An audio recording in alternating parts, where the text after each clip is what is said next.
Hey guys, and welcome back to the Brick Professor. Today we're doing a quick comparison of two different Darth Vaders. On the right we have the Darth Vader that was in the latest set with the Death Star Final Duel that came out this month. And on the left we have the Darth Vader that was in the Millennium Falcon that was released in 2011. So there's been some positives and negatives about the new Darth Vader. I'm a huge fan. I think the new Darth Vader on the right is the best version so far, but let's take a look. First of all, let's take a look at the printing. You'll notice the one on the left has no printing on the pant legs, versus the newest one does have a little bit of printing there on his pants. And then the torso printing is slightly different as well. It looks really, really similar, but just slight variations there. In fact, when I'm looking at it, it looks like the one on the right is wider, and they're not. I actually measured, but just the way that the printing is done, it kind of makes Darth Vader look a little bit wider as well, look a little bit more ominous. And then of course we get up to the mask, and this is where the contention comes in. And some folks say the new mask is a little bit out of proportion. They kind of think that maybe his mask is a little bit too big for the minifigure size.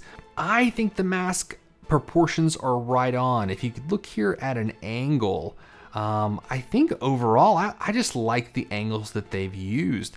I think it looks more accurate to the mask in the movie. It's a little more vertical, and if you'll notice here, as we look all the way to the side, the older one has a very flat angle, and it's coming off there versus the newer one. The angle is more straight up and down, which I think is a little bit more accurate to the movie.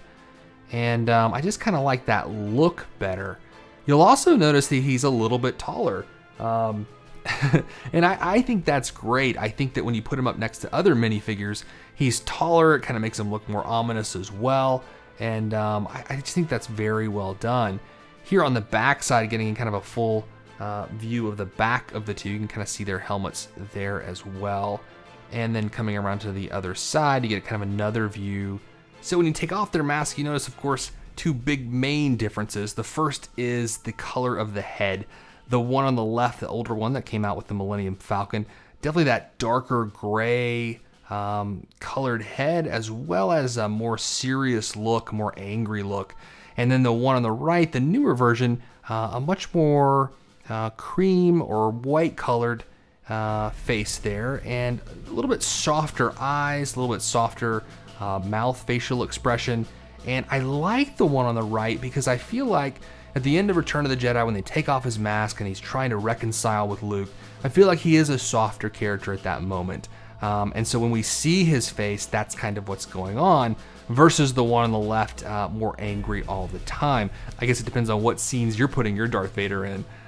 The other big difference with this is, of course, that new neck plate or base plate on the new Darth Vader on the right.